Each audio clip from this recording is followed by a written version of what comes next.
আমার বাবা মা আর আমার বাড়ির সকলেই খুবই আনন্দিত, তাই আমারও খুবই ভালোই লাগছে। সত্যি কথা বলতে অনেকটাই অবাক হয়ে গেছিলাম যে এতটা ভালো হবে। আমি আশা করেছিলাম যে হয়তো থাকতে পারে র্যাঙ্ক, কিন্তু এতটা ভালো হবে এতটা আশা করিনি।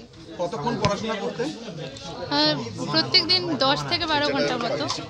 শিক্ষক ছিল তোমার? 7 জন। বাবা সবসময় আমাকে বলতেন যে নিজের স্বাস্থ্যের প্রতি আগে মনোযোগ রাখা সব থেকে জরুরি, তারপরেই হচ্ছে পড়াশোনা। তো আমি প্রত্যেকদিন উঠে ফ্রি হ্যান্ড এক্সারসাইজ করতাম কিছুক্ষণ, তারপরে হচ্ছে আমি পড়তে বসতাম। আর হচ্ছে আমি সারাক্ষণ ধরে কোনোদিনও পড়তাম না, কিছু সময় ব্রেক নিতাম।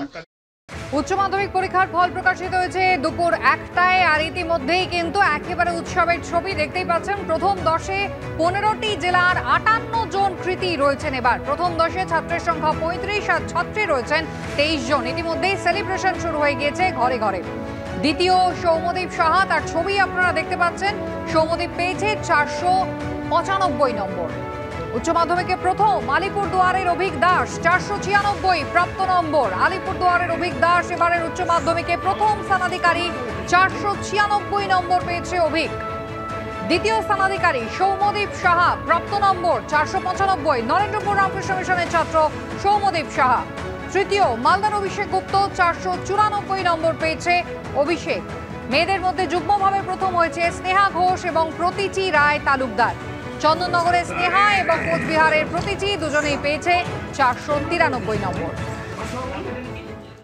আমার খুব ভালো লাগছে এবং খুব আনন্দ হচ্ছে। কি ভেবেছিলে তুমি?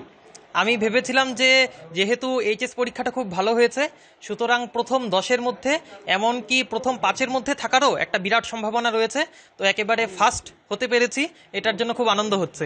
আমার স্বপ্ন অ্যাস্ট্রোফিজিক্স নিয়ে গবেষণা করে সায়েন্টিস্ট হওয়ার। আমি সবসময় রোট লার্নিংয়ের চেয়ে, অর্থাৎ মুখস্থ বিদ্যার চেয়ে কনসেপ্ট বেস স্টাডি, অর্থাৎ বুঝে বুঝে পড়ার উপর বিশেষ গুরুত্ব দিয়েছি।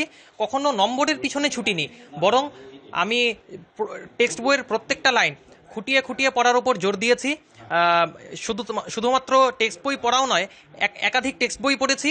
এবং শুধুমাত্র টেক্সট বই পড়াও নয়, আমি বিভিন্ন যে মক টেস্ট পেপার হয়, সময় ধরে অনেকগুলি মক টেস্ট পেপার সলভ করেছি। তো যার জন্যই এটা সম্ভব হয়েছে। মা বাবাই আমাকে সবচেয়ে বেশি সাহায্য করেছেন। তারা সর্বদা আমার সুখ দুঃখের সাথী থেকেছেন এবং এর পিছনে আমি বলবো আমার মা বাবার অবদানই সবচেয়ে বেশি। আমার ছোটবেলার থেকেই বিশ্ব ব্রহ্মাণ্ড নিয়ে জানতে, এই বিশাল যে ইউনিভার্স তা নিয়ে জানতে আমার খুব ইচ্ছে ছোটবেলার থেকে।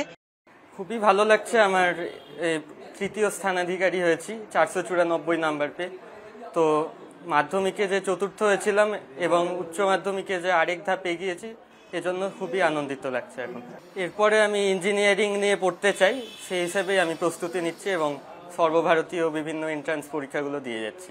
ইঞ্জিনিয়ারিংয়ে কম্পিউটার সায়েন্স রিলেটেড ব্রাঞ্চ বা ডেটা সায়েন্স বা সার্কিটাল ব্রাঞ্চ যেগুলো, সেগুলো নিয়ে এগোনোর ইচ্ছা আছে আমার। বাবা মা তো খুবই আনন্দিত হয়েছেন, খুবই আনন্দ আছেন এখন। টিভিতে আমার রেজাল্ট যখন শুনেছিলেন তখনই আনন্দে কেঁদে ফেলেছিলেন আমার মা।